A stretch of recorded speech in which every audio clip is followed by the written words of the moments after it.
Bonjour et merci de nous retrouver pour la Foi prise au mot, votre rendez-vous de formation et de réflexion. Cette semaine, un mot, mystique. En voilà un terme qui n'est pas très clair. Quoi de commun entre l'Église, corps mystique du Christ, ou le sens mystique des Écritures, et Thérèse d'Avila, ou Hildegarde de Bingen, ou alors l'ambiance mystique d'un groupe de prière un peu intense, ou un beau coucher de soleil en montagne. Nous utilisons ce terme tellement à tort et à travers qu'il ne veut parfois plus rien dire. Alors, quel est le sens premier du mot mystique ? Est-ce qu'il est légitime de parler du phénomène mystique ou de dire d'une personne qu'elle est un ou une mystique ? Et que penser de l'irruption de ce terme dans notre modernité pour décrire un très grand nombre de phénomènes spirituels ? Telles sont les questions que je vais poser à mes deux invités. Guylain Waterloo, bonsoir. Bonsoir. Vous êtes professeur de philosophie de la religion et d'éthique à l'Université de Genève. Vous êtes aussi spécialiste de Rousseau, de Bergson et de Simone Veil. Et puis Anthony Feneuil, bonsoir. Bonsoir. Vous êtes maître de conférence en théologie à l'Université de Lorraine. Vous êtes spécialiste en théologie, mais aussi de Bergson, je crois. Voilà. Alors, peut-être une réaction à ce que j'ai dit. Est-ce que vous êtes d'accord avec le fait que mystique, ça veut dire un peu tout et n'importe quoi. On est à quelques mois du commencement des JO, enfin presque un mois. Et en fait, on va parler certainement de l'ambiance mystique du stade ou de l'ambiance mystique de la victoire. Est-ce que vous êtes d'accord avec ça, on ne sait plus trop de quoi on parle ? Ah, clairement, très clairement. À partir du 19e siècle, au moment où le monde laïque s'est emparé de la mystique et de l'objet mystique pour l'étudier, eh bien, c'est entré dans la culture commune et petit à petit, c'est sorti du champ strictement religieux qui était son lieu de naissance et d'enracinement. Avec, par exemple, Charles Péguy, dans notre jeunesse, qui parlait de mystique, tout commence en mystique et finit en politique. Mais il n'en parlait pas pour le religieux, il en parlait pour le rapport à la République, le rapport à la nation, la communauté d'un peuple. Et puis, petit à petit aussi, c'est arrivé dans la politique. Gustave Le Bon et la psychologie des foules a fait entrer l'idée qu'une communion dans un stade, oui, voilà. Parlons-en. mystique, jusque tout récemment, Emmanuel Macron qui dit, pendant sa première campagne présidentielle, la politique c'est mystique. Donc vous voyez, c'est vraiment à toutes les sauces, comme vous l'avez dit au début, je pense qu'on peut le dire. Vous êtes d'accord ? Oui, je pense que c'est juste, et je pense qu'il y a peut-être en tout cas, parce que quand même dans l'idée mystique, le mot initialement, il vient du grec mystérion. Oui. Alors il signifie au départ une chose, dans la tradition, disons, chrétienne, il signifie quelque chose d'assez précis, puisqu'en fait, c'est aussi tout simplement le sacrement, le mystère. Oui. Oui. Donc ce qui est mystique, c'est ce qui a trait au sacrement. Le sacrement, c'est le lien. Ça indique déjà quelque chose qui va se retrouver quand même ensuite. Deux choses, je dirais, qui vont se retrouver tout au long de la tradition dans l'usage du mot. C'est d'une part le lien quand même à Dieu. À quelque chose qui... Et puis, donc le lien à Dieu et puis le lien à quelque chose qui dépasse ce qu'on voit. Il y a quand même cette idée qu'il y a plus dans la mystique que simplement, et dans le sacrement, que ce qu'on voit, il y a quelque chose qui fait signe vers, qui dépasse. Et je crois que si le mot a pu être mis à toutes les sauces, c'est aussi parce qu'il y a cette, comment dire, la signification elle-même, même originelle, on pourrait dire, elle est un peu fluide. Oui. C'est-à-dire, le mystique, ça indique une dimension de l'expérience qui est toujours un peu en dépassement. Donc forcément, cette signification, elle conduit à ce que le mystique dépasse toujours, enfin se dilue ou se diffuse, c'est pas forcément négatif, se diffuse en dehors de son lieu théologique, on pourrait dire originel. C'est important ce que vous dites, parce que quand on dit, par exemple, l'Église est le corps mystique du Christ, on imagine justement quelque chose de très mystique au sens moderne du terme, c'est-à-dire qu'en gros, on est tous en prière intense, etc. Ça ne veut pas dire ça du tout. Enfin, ça dit ça, mais ça dit vraiment quelque chose de plus large, en fait. Alors, le corps mystique, au départ, c'est même pas l'Église, en fait, c'est le pain de l'Eucharistie. C'est ça. Et puis, au Moyen-Âge, ça s'est transformé. Il y a eu un déplacement, justement un premier déplacement de l'adjectif mystique qui s'est mis à désigner non plus le corps du Christ en tant que pain, et on disait corps mystique du Christ parce qu'en fait, ça voulait dire corps sacramentaire. Et parce que quand on regarde le pain de l'hostie dans l'Eucharistie, on ne voit pas le Christ, mais on sait par la foi dans le sacrement que c'est quand même le corps du Christ. Et effectivement, c'est la même chose pour l'Église. Au moment d'ailleurs, c'est intéressant, au moment où on s'est mis à douter un peu, on comprenait moins bien ce que ça voulait dire que l'Église soit vraiment le corps du Christ, on s'est dit, c'est le corps du Christ, mais de manière mystique. Ouais. C'est-à-dire sacramentellement, d'une part, mais aussi, c'est vrai qu'on ne voit plus bien exactement en quel sens c'est le corps du Christ. Ça veut dire qu'au-delà de ce qu'on voit, c'est-à-dire la séparation des églises entre elles, des individus entre eux, etc., il y a une forme d'unité garantie par le sacrement. Mais effectivement, on n'est pas l'Église corps mystique du Christ, ça ne veut pas dire, en tout cas pas originellement, après on peut en faire des nouvelles choses qu'ont fait des théologiens au XXe siècle, etc., mais originellement, ça ne veut pas dire effectivement une sorte de sentiment intense de communion avec tous les autres chrétiens, c'est simplement une manière de parler de ce que c'est que l'unité de l'Église, unité sacramentelle. Guilain Waterloo, vous êtes l'un et l'autre philosophe, donc les philosophes, ça aime parler du langage. Est-ce que ça dit que mystique, est-ce que c'est une manière de dire que c'est quelque chose que le langage n'arrive pas à saisir? Est-ce qu'il y a quelque chose de l'au-delà du disciple ou pas forcément? Est-ce que quand on parle de mystique, ça veut quand même dire quelque chose de compliqué à dire? Certainement. Et pourtant, l'expérience mystique est enracinée dans la parole et dans la prière. Le mystique ou la mystique, au sens propre du terme, dans les christianismes, vit une expérience de prière. Et cette expérience de prière, qui est d'abord langagière, discursive, une parole de louange, une parole, finit par s'abîmer dans le silence, mais s'abîmer au sens de aller vers, entrer dans le silence. Et c'est dans le silence que, disent les mystiques, se produit quelque chose qui est au-delà de la parole et qui échappe à toute parole. Alors après, la grande difficulté, c'est que si cela échappe à la parole, vous n'avez pas de relation à autrui à ce propos. Vous êtes vous-même voué au silence à ce propos. Si bien que la solution que beaucoup de mystiques ont trouvée, c'est la poésie qui suggère quelque chose qu'on ne peut pas dire, qui est au-delà des mots. Qui est au-delà des mots parce que c'est en fait quelque chose d'impossible qui se produit. Et dans tout l'enjeu de la mystique, on va dire de la mystique des traditions chrétiennes, personnalistes, c'est vraiment comment peut-on comprendre que Dieu qui est transcendant puisse investir l'âme, être présent au cœur de l'âme, se manifester à un individu qui est une créature. Donc il y a vraiment quelque chose du paradoxe qu'Augustin, dans les Confessions, avait très bien exprimé quand il dit, c'est au livre 10, où donc t'ai-je trouvé tu étais en moi. Et ensuite, quelques pages plus loin, il dit, tu étais en moi, au-dessus de moi. Donc il exprime ce paradoxe. C'est-à-dire qu'à la fois, Dieu excède on ne peut pas le saisir. On peut pas. Alors on prendrait l'âme d'un mystique, l'esprit d'un mystique, et on saisirait Dieu. Non, Dieu excédera toujours, n'est-ce pas? Et cependant, il se rend présent. Et c'est vraiment ce paradoxe fondamental qui caractérise la mystique et qui aussi est à la source de toutes sortes d'ambiguïtés et aussi de discussions. Parce que c'est une prérogative extraordinaire de pouvoir dire, en un sens, bien que les authentiques mystiques cultivent l'humilité. Mais c'est une prérogative extraordinaire de dire je vis la présence de Dieu en moi. Oui, c'est pas très humble.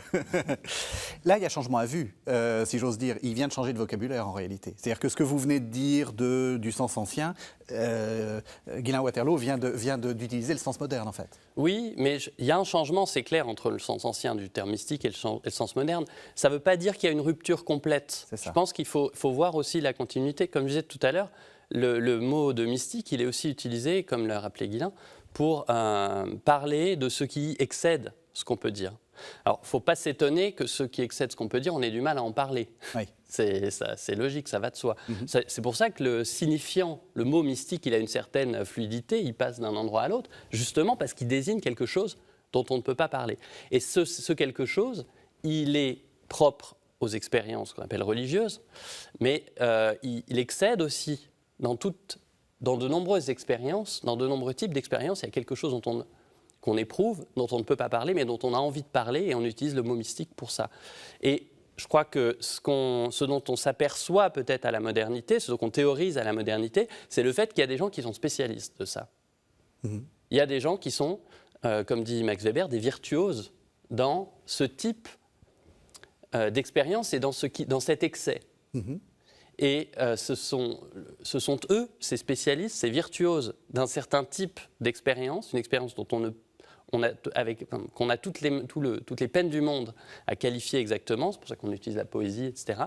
Ce type d'expérience, il y a des gens qui sont experts, qui sont virtuoses, et c'est eux qu'on va finir par appeler les mystiques, qui se sont en quelque sorte spécialisés, mais dans quelque chose qui, je crois, traverse non seulement toute l'histoire et toutes les traditions chrétiennes, et même au-delà du christianisme, mais qui se pense comme tel et se cristallise sur des individualités qu'on va finir par dire, eux, ce sont des mystiques, à partir de la modernité au XVIe, XVIIe siècle. Peut-être qu'on peut dire que c'est un moment de crise, en fait, un moment critique, le XVIe, XVIIe siècle, quand on passe de l'adjectif, théologie mystique, corps mystique de l'Église, au substantif. Voici, une telle est mystique, ou un tel est mystique. Et j'ai l'impression que c'est le moment où il y a une sorte de tension entre l'Église, le corps ecclésial, c'est le moment de la réforme et de la contre-réforme, et les individualités, comme s'il y avait une revendication de pouvoir vivre et explorer le religieux sans être entièrement, on pourrait dire intégré, entièrement déterminé, entièrement contrôlé par les institutions ecclésiales, par les clercs. Et d'ailleurs, ils s'efforceront de contrôler sans cesse. Et c'est vrai que le mot de mystique, de même qui désignait déjà dans l'Antiquité, enfin dans le Moyen-Âge, finalement ce qui excède le discours, les mystiques individuels de la modernité, ils sont aussi dans les failles. Dans les failles des grands discours théologiques, ce n'est pas qu'ils les refusent ou qu'ils s'en excèdent, qu'ils s'en extraient, mais c'est qu'ils vivent dans les failles, dans ce vers quoi ce discours pointe, mais que ce discours théologique structuré est impuissant finalement à dire complètement. Et eux, ils se plongent, on pourrait dire là-dedans, effectivement, à un moment où probablement les grandes constructions philosophiques, métaphysiques et théologiques qui ont été celles des périodes antécédentes, commencent à poser question parce qu'il y a une pluralité confessionnelle qui s'instaure, etc. Et donc, ces failles qui existaient, elles sont visibles, béantes, on pourrait dire. Il y a des individus qui vont s'y engouffrer et qui vont vivre de ça. Et je pense que c'est comme ça qu'on peut effectivement parler de ces moments où la mystique devient quelque chose, de visible et de thématisé, dont on peut parler, dont on peut discuter, comme de quelque chose qui est différent d'autres phénomènes. Ce qui me fait penser qu'à la fin du Moyen-Âge, au XVe siècle, Jean Gerson disait encore, au fond, un mystique ou une mystique, c'est celui qui vit dans sa chair le dogme de l'Église et l'ensemble architectural de la théologie. Lui, la vit. Et il disait, moi, j'en suis pas capable. Mais au fond, c'était vraiment cerné, déterminé. Il y a quelque chose d'un peu, peut-être, entre guillemets, sauvage, qui va s'introduire à partir du XVIe siècle, tout à chaque fois, en faisant moult efforts pour bien montrer que l'on ne trahit pas l'Église, qu'on ne lui tourne pas le dos. Mais il y a toujours cette méfiance qui va commencer à s'instaurer avec l'apparition des mystiques au XVIe siècle, et puis qui va culminer au XVIIe siècle, avec ce que Louis Cogniet appelait le crépuscule des mystiques, avec la querelle du quiétisme en France, par exemple. Alors vous avez mis en scène deux choses, on va y revenir, la question du spécialiste, donc est-ce qu'il y a des personnes mystiques, et puis la question du contrôle social. Mais avant, j'ai envie de vous poser une question, Anthony Feneuil. Est-ce qu'on est obligé de penser la mystique uniquement dans le cadre du christianisme? Est-ce que c'est un terme qui ne fonctionne qu'à l'intérieur de cette religion-là? Je crois de manière générale qu'il n'y a pas de mot qui soit réservé pour la tradition chrétienne, même si l'histoire du mot, même si les traditions ont leur origine dans le christianisme. Et c'est clair qu'il n'y a probablement pas de Thérèse d'Avila dans l'hindouisme ou dans le bouddhisme. Il n'y a pas comme ça des identités, il n'y a jamais dans l'histoire ou dans aucun phénomène ce genre d'identité. Mais par contre, il y a des correspondances, ça c'est clair. Je crois que tous les spécialistes de la mystique, et puis aussi les mystiques eux-mêmes qui connaissent ces choses, un petit peu les différentes traditions, notamment au XXe siècle. Pensez à Simone Weil, par exemple, qui dit ça beaucoup. On repérait dans les autres traditions dans les traditions hindouistes, bouddhistes en particulier, mais aussi, on peut imaginer les religions d'Afrique, etc., des correspondances, ce même type de spécialistes, si on veut, ce même type d'expérience, de personnes qui vivent ces expériences.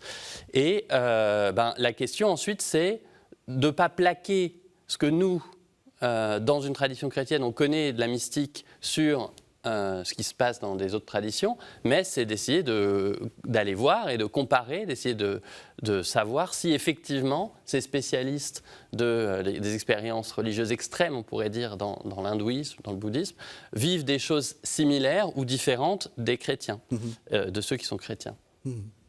Alors une question peut-être un peu provocatrice, et on arrive à cette idée de la spécialiste ou du spécialiste, en remarquant que c'était surtout des femmes. Certains historiens ont dit, mais finalement, c'était pas des mystiques en tant que telles, elles n'étaient pas du tout spécialistes, simplement c'était une époque où les femmes n'avaient pas de voix, elles ne pouvaient pas parler dans l'église, et donc elles ont trouvé cette sorte de niche qui est d'être mystique. Est-ce que vous croyez à ça? Est-ce que vous croyez à l'idée que, par exemple, je ne sais pas, Catherine de Sienne se présente comme une mystique parce qu'en fait, une femme, normalement, n'a pas droit à la parole? Oui et non. C'est-à-dire que incontestablement, la parole et puis les femmes dans l'Église n'avaient aucun pouvoir, exercice de pouvoir, et puis leur parole sur le plan théologique, dogmatique, ne comptait pas. Elles ne pouvaient pas, elles n'étaient pas qualifiées pour, elles ne faisaient pas d'études de théologie. Mais, alors, bien sûr, c'était une voie ouverte qui leur était ouverte. Mais, d'un autre côté, il y a aussi bien des hommes que des femmes qui sont mystiques, et en fait, à vrai dire, à travers les siècles. En outre, j'ajouterais qu'au fond, on utilisait le mot spécialiste tout à l'heure, on l'échangeait, mais on ne peut pas être vraiment spécialiste de la mystique, pour une bonne raison, c'est qu'une expérience dite mystique est toujours une surprise quand elle survient. Vous comprenez, on ne se prépare pas à être spécialiste de la mystique comme on devient spécialiste en théologie, spécialiste en philosophie, en passant ses brevets, ses degrés, une par une les marches, et puis si on fait bien des efforts, on y arrivera. Ça, c'était justement d'ailleurs, dans la tradition protestante, ça a provoqué un malentendu. Karl Barth, par exemple, soulignait et insistait sur le fait que le mystique, celui qui prétendait escalader rocher par rocher la montagne qui le conduirait jusqu'à Dieu, s'égarait totalement et montrait par là que c'était surtout une idolâtrie qui était dans son esprit, plus qu'une ouverture à l'irruption de Dieu. Et en fait, la mystique, l'expérience dite mystique, surprend toujours et en premier lieu la personne qui la vit. Et on pourrait distinguer de ce point de vue-là peut-être, si on reste pour l'instant cantonné aux mystiques chrétiennes, 3 temps. Un modèle ternaire qui a été très bien étudié par Henri Delacroix, qu'on ne lit plus assez, études d'histoire et de psychologie du mysticisme, publié en 1908, qui a beaucoup inspiré Bergson, qui était un auteur important, et qui a montré qu'au fond, dans un premier temps, une expérience mystique veut dire irruption et plénitude, une sorte de béatitude, ce que dans le langage du XVIIe siècle, on appelait foi savoureuse, mais qui sera bientôt suivie, au bout de quelque temps, par une période de désolation que Jean de la Croix qualifiait en parlant de nuit obscure. Et cette période de désolation est une période extrêmement inquiétante parce que quand vous avez été gratifié ainsi d'une présence comblante et qu'elle vient à manquer, la première chose que vous vous dites, c'est je ne mérite pas cela et c'est la preuve de ma réprobation. Ou j'ai perdu la foi. Dieu me réprouve. Oui, c'est ça. J'ai perdu, ce qui est la même chose. Oui, c'est ça. Oui, tout à fait. C'est le signe de ma réprobation. Ouais. Et en fait, cette traversée est un moment de transformation. Alors, ça, c'est la théorie bergsonienne. Bergson a très profondément pensé ça, à mon avis, au cœur des 2 sources de la morale et de la religion. Un moment de transformation intérieure qui est, au fond, la préparation de la volonté à accueillir la volonté de Dieu. Au fond, à rendre vivante et absolument concrète la parole du Pater, que ta volonté soit faite, qu'elle soit en moi, qu'elle m'anime. Et au fond, ce que Madame Guyon, qui était la mystique justement du quiétisme français, et qui était soutenue et approuvée par Fénelon, ce que Madame Guyon appelait la paix Dieu. Le moment où, au fond, le mystique, sans plus attendre de signes sensibles, éprouve la paix que Dieu apporte. Alors là commence autre chose, commence en fait une vie plus d'action, plus éthique, moins au fond, moins contemplative. Ou, pour le dire autrement, où la contemplation est mitigée par l'insertion dans le corps social. Le moment de retrait prononcé qui a été le début de l'expérience mystique, dans lequel elle s'est développée, eh bien, ce moment qui était un moment de retrait et de contemplation active et persévérante, eh bien, laisse place à autre chose. Est-ce que vous êtes d'accord ? Oui, Parce oui, que c'est vous qui disiez spécialiste, là, il vous a contredit. Oui, tout à fait. Non, je pense qu'il y a effectivement un paradoxe avec cette histoire de spécialiste ou de virtuose dans l'expérience religieuse quand il s'agit de la mystique, parce qu'en effet, la plupart de celles et ceux qu'on pourrait appeler des grands mystiques vont insister sur le fait que ce n'est pas eux qui sont aux commandes de leur expérience. En effet, non seulement ils sont surpris au départ quand ça leur arrive, mais ensuite, ils insistent. Alors, évidemment, on peut toujours dire que c'est de la rhétorique, etc. Mais il y a quand même quelque chose qui est, à mon avis, très réel, qui est le fait qu'il y a ce qu'éprouvent les mystiques, et je pense tous, c'est une sorte d'ambiguïté, d'indécidabilité du point le plus élevé de leur expérience. Oui. C'est-à-dire, Très au important départ, ils sentent effectivement qu'ils sont appelés à quelque chose, qu'ils vont vers une expérience extraordinaire, etc. Et puis, au moment où ils sont le plus loin, ils disent « Ah bah peut-être en fait que c'était rien ». Ou bien Jean de la Croix, qui est un de ceux qui a le plus réfléchi à ces choses-là, Jean de la Croix dit « Ah bah en fait c'était peut-être pas Dieu, c'était peut-être le diable ». Et moi je peux pas décider si c'était Dieu ou si c'était le diable qui m'a fait sentir toutes ces belles choses que j'ai senties. Il y a effectivement la nuit mystique où on sent plus rien, mais avant même ça, ou mêlé à ça, il y a l'idée que peut-être même ce qu'on sent de plus, cette impression d'être justement le spécialiste, d'être le plus près de Dieu, ben c'est en fait peut-être une illusion, et peut-être une illusion qui m'éloigne radicalement de Dieu.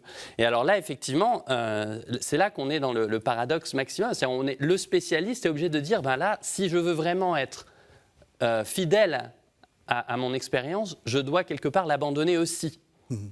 Et c'est pour ça que Guillain disait, il y a dans les trajectoires de ce qu'on appelle les mystiques, il y a une sorte de mouvement, souvent, à la fin ou disons au moment où ils ont vraiment atteint les sommets, si on veut, de ce qu'eux-mêmes considèrent comme les sommets de leur expérience, eh ben, une sorte de virage vers l'action, vers un autre rapport à son expérience, qui est un rapport dans lequel on ose finalement la laisser de côté. Hein, ce que je ressens de Dieu n'a plus d'importance. Ce que je crois de ma proximité ou pas avec Dieu, c'est plus ça qui compte. Et je vais cette fois maintenant vivre en fonction de ce que j'ai vécu, mais voilà, il y a une sorte d'abandon, y compris de son propre statut de spécialiste, qui va être là du coup repris. Finalement, qui va dire que ah bah voilà un grand mystique, voilà une grande mystique? Qui va le dire? C'est pas eux qui vont le dire. Après, ce sont les autres autour qui vont constater, se constater ce que eux n'arrivent pas à faire, cette vie souvent qui est qualifiée de paisible, etc. Puis aussi en même temps d'active. Enfin, voilà, les autres voient qu'il s'est passé quelque chose d'extraordinaire avec cette personne, mais elle-même a abandonné justement la phase où elle disait « je vis quelque chose d'extraordinaire, je suis en contact, etc. » Donc voilà, il faut, spécialiste, moi ça me va, à condition d'être conscient de ce paradoxe. Mais en disant ça, vous montrez bien qu'en fait, c'est peut-être aussi pour ça que la mystique, ça dérange, c'est qu'on triche avec ce qu'on pourrait appeler une vie spirituelle, enfin une image de la vie spirituelle qui est, comme vous disiez, très progressive, peut-être un peu platonicienne. On va des beaux corps aux belles âmes, des belles âmes aux belles idées, etc. Avec l'idée que petit à petit, on progresse, etc. Là, tout est donné. Et comme vous dites, il n'y a pas d'effort forcément, l'effort il est après, enfin, c'est pas du tout ce qu'on imagine d'une vie spirituelle qui est une sorte de progrès petit à petit. Est-ce que vous êtes d'accord avec cette idée-là? Ah oui. Oui. Il n'y a pas de progressivité, ils ne suivent pas un plan tout préétabli. Et ils sont eux-mêmes, en fait, à vrai dire, c'est très profondément perturbant. C'est tout de même, quand on lit les textes des spirituels, c'est tout de même une expérience de dépossession de soi qui est une expérience limite, une expérience radicale. Il y a de la radicalité dans la mystique et dans le mysticisme. Au fond, il s'agit, au plus fort de l'expérience de renoncer à quelque chose qui est parfaitement naturel, que personne ne citera, n'exposera, ne flétrira en disant que c'est un défaut, renoncer à l'amour de soi. Je ne dis pas l'amour propre, ni la vanité, l'amour de soi. Ce dont Aristote disait, chacun est le meilleur ami de lui-même. Rousseau dit l'amour de soi, c'est une des premières données naturelles avec la pitié. Et là, il s'agit d'aller au fond de ce... Si l'enjeu, si on les prend au mot, la foi prisonnière, si on les prend au mot, la mystique si l'enjeu est une transformation de l'être dès cette vie, et non pas après la mort. Si l'enjeu est celui-là, vous comprenez bien qu'il s'agit de vivre quelque chose qui est plus qu'une révolution. Il y a une forme... D'ailleurs, dans certaines mystiques, on parle d'annihilation, et c'est très inquiétant quand on les lit, et certains d'ailleurs... coulent leur vaisseau en route, passent par des périodes de folie ou de profonde dépression. Donc ce ne sont pas des expériences ni ordinaires, ni... c'est vraiment pas un chemin de foi qu'on doit prôner à tous les fidèles. Et c'est pour ça, là je vais essayer de... C'est pour ça que les mystiques ont tant intéressé les philosophes au XXe siècle. Et ça, je pense, je vais essayer de ne pas être trop technique sur cette question, mais disons le 19e, 20e siècle, c'est les siècles qu'on pourrait appeler les siècles de l'expérience. C'est-à-dire, on se dit, pour connaître, il faut faire des expériences. C'est comme ça que la physique progresse, comme ça que la science progresse. Il faut faire des expériences. Mais on s'est aperçu en même temps que l'expérience, c'est toujours quelqu'un qui l'a fait. Donc, les expériences, elles sont construites par un jeu, par un moi qui voit dans sa perspective, etc. Et les mystiques, ils ont comme promesse, ils promettent quelque chose comme une expérience sans jeu. C'est-à-dire, ils font une expérience extraordinaire, mais ce qui est extraordinaire dans leur expérience, c'est justement que c'est plus eux qui la font. Et donc, ils cassent, on pourrait dire, les cadres de l'expérience au sens habituel. Et c'est pour ça que les philosophes sont intéressés par ça, parce qu'ils se sont dit, ah ben voilà, là, peut-être, dans la mystique, on a une expérience et donc possiblement une connaissance du monde, mais qui n'est pas la connaissance de quelqu'un, d'un jeu, que ce soit le jeu de monsieur ou madame un tel, ou que ce soit le jeu de l'époque, la manière dont une époque construit son expérience. Là, on a une expérience qui se présente comme brute.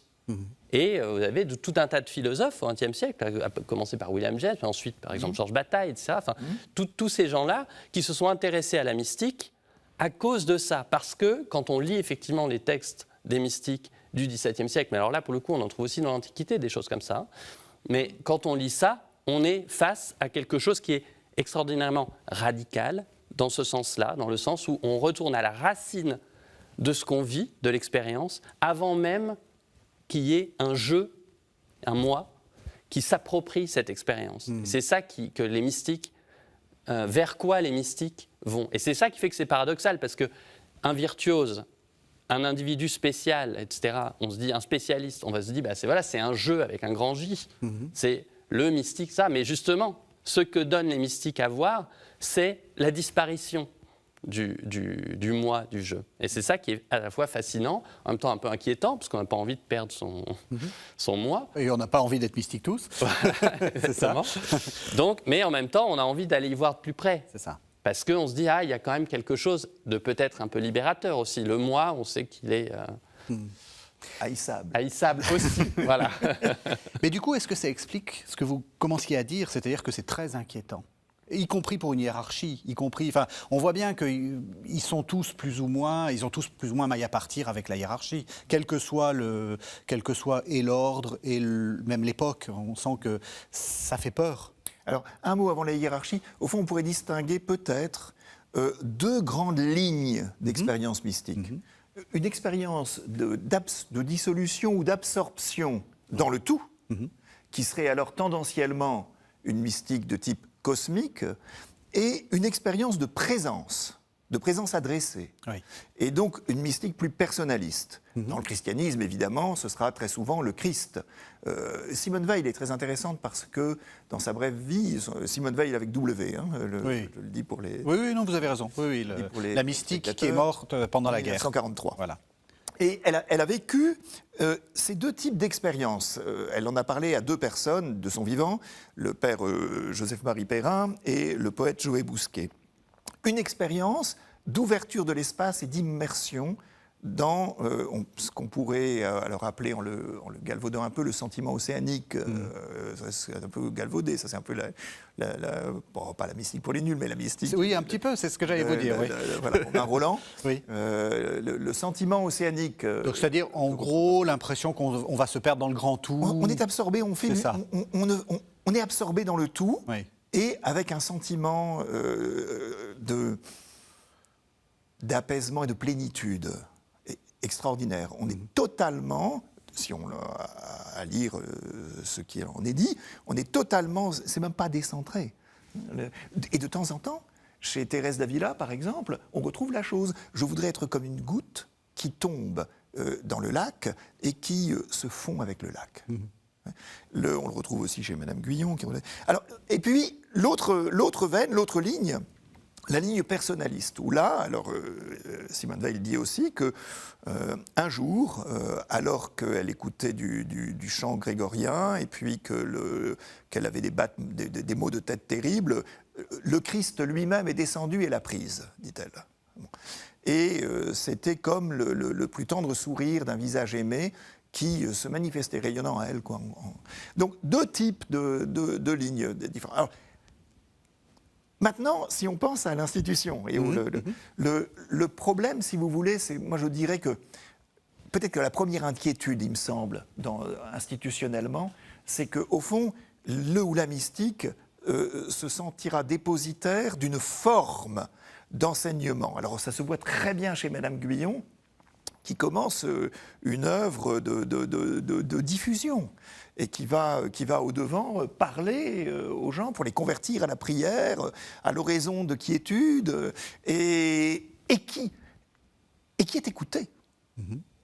Alors, même qui, en passant, prend le pain de la bouche des prêtres qui, directeurs spirituels, vivaient de cela, mais surtout, elle est inquiétante parce que c'est comme si elle s'érigeait en docteur, n'est-ce pas? Et donc, il faut contrôler cela. Et alors, ça se voit très très bien, à mes yeux, un modèle canonique, si on peut dire, justement de cela, de cette situation, c'est François d'Assise, qui consent, avec une humilité extraordinaire, qui est comme une marque d'authenticité, on pourrait dire, mais consent à passer de l'intuition de la fraternité, de la vie concrète de la fraternité, à l'ordre hiérarchique, ordonné, avec des biens, de l'argent. Il y aura ensuite une grande querelle sur la pauvreté. C'est ça, oui. Mais on passe. En fait, quand il faut organiser, quand ça pénètre, quand une spiritualité pénètre le corps social, en fait, le corps ecclésiastique dit il ne faut pas que ça parte dans tous les sens, qu'éventuellement il y ait des délires. Parce que ça peut arriver aussi. Des délires de type mystique. Il y a des mystiques qui sont des faux mystiques, enfin, qui sont des malades. Oui, et dans le cas de... Vraiment, vous avez raison, le cas de François d'Assise est vraiment topique, parce que après ces 2 siècles de problèmes, en réalité, dans l'Église, qui peuvent, certains disent qu'ils vont même jusqu'à la réforme, c'est-à-dire qu'est-ce qu'on fait de la pauvreté, qu'est-ce qu'on fait de l'institution, enfin, c'est extrêmement dangereux, finalement, presque d'accepter un mystique pour une institution, parce que une sorte de... quelque chose de très inflammable, en fait, on a l'impression. Quand soudain, ça prend dans le corps social. Au fond, tant qu'ils sont dans leur coin, oui, avec un petit groupe, des petits conventicules, au fond, ça ne dérangera personne. Mais quand on commence à les lire, à les écouter, quand ils sont diffusés, l'Église, elle pense qu'elle a un rôle social et politique à tenir, n'est-ce pas? Vous êtes d'accord? C'est dangereux, la mystique? Point trop de mystique. Aux yeux de l'institution. Aux yeux de l'institution. Voilà, c'est dangereux parce qu'une institution, par définition, par principe, son but, c'est la stabilité. Donc, quand on introduit, comme introduisent les personnalités mystiques, quelque chose de l'ordre de, comme je disais tout à l'heure, un vertige, finalement, un type d'expérience qui n'est pas du tout celui avec lequel on vit tous les jours, forcément, ça crée de l'instabilité. Ça crée de la curiosité autour, comme disait Guilain. Je trouve que c'est vraiment très important, ça, cette idée que les mystiques... Alors, encore une fois, on parle des plus grands d'entre eux, c'est-à-dire ceux on peut faire des hiérarchies, voilà, on va pas... Mais, ils n'appellent pas. Ils construisent pas des communautés. Ils se disent pas, bon, ils font pas un plan sur comment faire grossir ma communauté. François d'Assise, là, on voit. François d'Assise, exactement. Tout à fait. Et on pourrait dire, le modèle, c'est plutôt l'Évangile. Oui.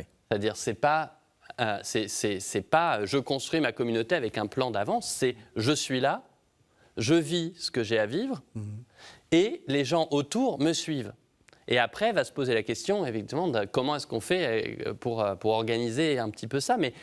Et donc, le fait que des gens suivent immédiatement, bah, évidemment, ça bouscule les cadres qui existent auparavant. Et puis, c'est ce qui fait aussi qu'il peut y avoir, pour le coup, des gens qui soient tentés les faux mystiques. Voilà, disons, contrefaire l'expérience mystique, essayer de se faire passer pour des gens qui ont une expérience extraordinaire, etc. Et c'est très difficile à distinguer, évidemment, à discerner entre les deux, pour essayer de produire les mêmes effets, disons, hein, d'être suivi. Donc ça veut dire qu'il y a quand même un effet social. Je veux dire, pour que le mystique, vous veniez de le dire, pour que le mystique prenne, si j'ose dire, et pour que c'est un impact sur une société, il faut qu'il y ait des gens autour du mystique ou de la mystique qui orchestrent. Est-ce qu'on peut aller jusque-là ? Alors, moi, je dirais qu'il y a deux choses. Il y a, d'une part, comme je disais tout à l'heure, et moi je crois assez fort à ça, si l'expérience mystique, c'est l'idée d'une disparition du soi, quelque part. Et même si cette disparition, elle prend plusieurs modalités, comme l'a dit Guilain, et ce n'est pas forcément une union au tout, mais ça peut être quelque chose de plus subtil, une disparition dans une relation, par exemple. Mais s'il y a cet aspect de disparition du soi, quelque part, l'expérience mystique en elle-même, elle conduit à aller vers les autres, en fait.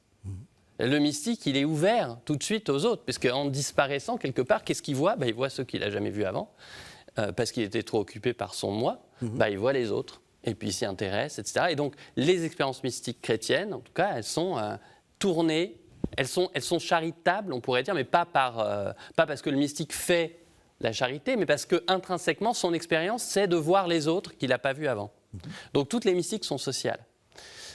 Quand il y a vraiment mystique. Maintenant, effectivement, les autres autour, ils jouent plusieurs rôles, et souvent un peu ambigus. Ils jouent le rôle de ceux qui voient ça, encore une fois, et puis qui sont réellement fascinés, et qui donc suivent.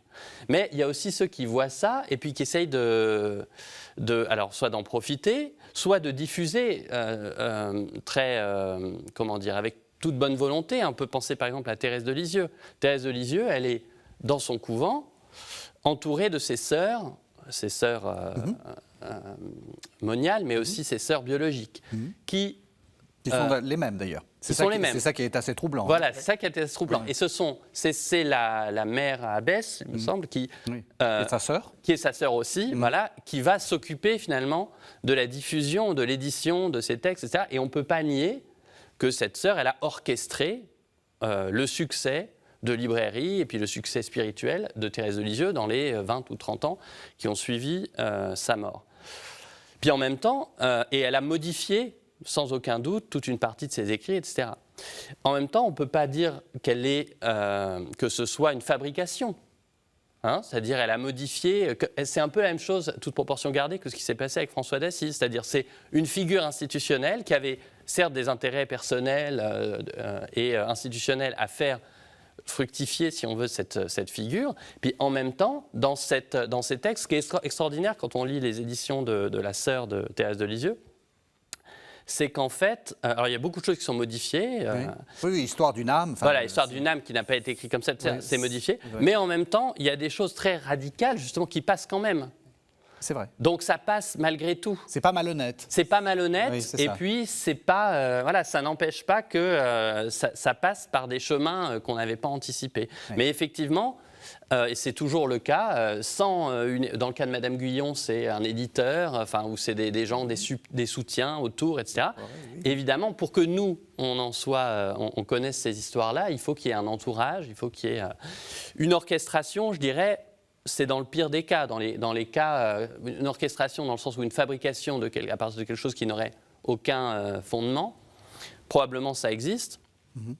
Ce qui est sûr, c'est que ce n'est pas dans tous les cas, encore une fois, mais c'est très difficile. Je pense qu'une chose importante à noter, c'est que les mystiques, je disais tout à l'heure, ils n'appellent pas, ils ne demandent pas non plus. Ils ne demandent pas, ils ne disent pas « croyez ce que je vous dis ». Ils appellent à la même chose qu'eux. Oui. Et donc, quelque part, si un mystique commence à dire, ou si ceux qui orchestrent autour commencent à dire « voilà ce que vous devez croire », en fonction des révélations qu'a eu un tel ou machine, là peut-être, là on doit se mettre un peu la puce, ça doit nous mettre un peu la puce à l'oreille, on doit dire bah, tiens, c'est étonnant quand même parce que c'est pas comme ça que ça se passe dans la tradition mystique en général. Mais c'est sûr qu'il y a un air de liberté dans la vie mystique, l'expérience mystique, et qui au fond, s'il était suivi à la lettre, et parfois ça, justement c'est ça qui dérange, pourrait changer toute la société. C'est un peu l'appel, si vous voulez, au jeune homme riche, le jeune homme riche suivant. Oui, c'est ça. Tournant pas le dos en disant « oh là là, j'ai beaucoup d'intérêt à garder », etc. Ouais. Donc il suit. Mais qu'est-ce qui va se passer ? Vous n'en savez rien. Vous comptez sur la force créatrice de la charité. Mais en même temps, c'est dangereux. Tous ceux d'abord qui ont des intérêts à protéger, à qui ? Et qui peuvent être généreux, mais qui veulent garder leur position, et sont très inquiétants, très inquiétés. Donc il y a quelque chose de l'ordre du vent de liberté. François d'Assise rêvait qu'au moment où ils commencent leur action, ça n'allait pas s'arrêter, et que c'est toute la terre qui allait devenir vivant selon l'Évangile, dans la simplicité totale, et tous les problèmes étant résolus, d'un seul coup. Il y a une sorte de liberté et de simplicité radicale auquel on n'ose pas croire. Enfin, nous, on ne veut pas croire. Parce qu'on sait ce que c'est que la vie. Et que les êtres humains sont méchants, etc., etc. Donc il y a vraiment une tension très forte. Là, vous parlez alors totalement comme Bergson, c'est-à-dire qu'en fait, pour vous, est-ce que la mystique, c'est cette sorte de courant, en fait, de puissance de vie, en fait, de puissance qui après, se solidifie comme ça peut, etc. Mais quelque chose, du coup, d'assez irrésistible, d'assez... Dans la pensée bergsonienne, il y a l'idée au fond, à la fin de son œuvre, à la fin de son travail de philosophe, c'est que vie et amour ne font qu'un. C'est ça. Et qu'au fond, si on veut le dire de manière un petit peu pas très correcte, mais c'est l'existence des espèces sur les différentes planètes où il y a... Alors, on ne connaît qu'une planète où il y a de la vie, mais il est bien possible, les astrophysiciens aujourd'hui pensent que c'est hautement probable qu'il y en ait ailleurs. Et c'est comme un amour dévoyé, parce qu'il ne peut pas s'épanouir directement. Et donc l'idée bergsonienne, c'est qu'au fond, si l'espèce humaine n'est pas restée fondamentalement une espèce close sur elle-même, veillant à ses intérêts comme les autres animaux et s'établissant en puissance, c'est parce qu'elle est capable de reprendre ce contact et de reprendre ce contact avec la vie créatrice. Et par là même, alors ça va... c'est une thèse bergsonienne très originale, pas assez étudiée jusqu'à présent, à mon avis. Parce qu'on s'est beaucoup centré sur le clos et l'ouvert, mais au fond, il y a une affirmation centrale chez Bergson, pour le dernier Bergson, les deux sources. Les deux sources. Si nous avons une histoire, nous autres êtres humains, c'est à cause de la mystique. C'est la mystique qui a lancé l'histoire. C'est-à-dire, on sort du cycle de sociétés qui se répètent. Il y a ouverture à autre chose. Ouverture à autre chose que le simple souci de la conservation et de l'accumulation de puissance. Et ça, c'est une thèse très audacieuse.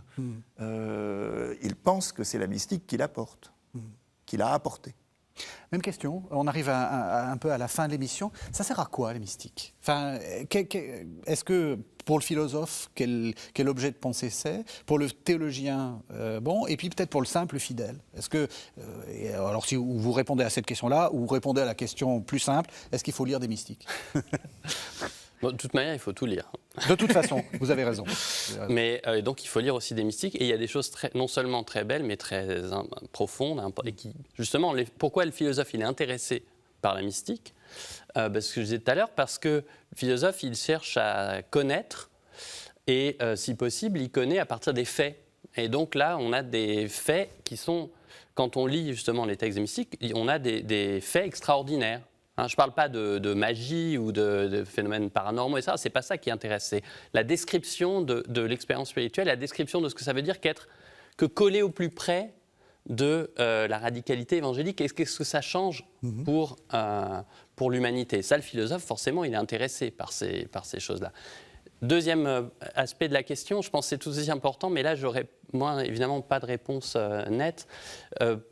Pour moi, il y a quelque chose de l'ordre dans les vies des mystiques. Encore une fois, c'est indissociable d'ailleurs là. Est-ce que c'est la manière dont les autres les ont vus? Est-ce que c'est ce qu'ils ont vraiment vécu? Là, il y a quelque chose d'indécidable aussi. Je pense qu'il faut garder. Parce que c'est lié à ce qu'eux-mêmes disent quand ils disent « je ne sais pas si c'est le Dieu ou le diable qui me fait faire ça », etc.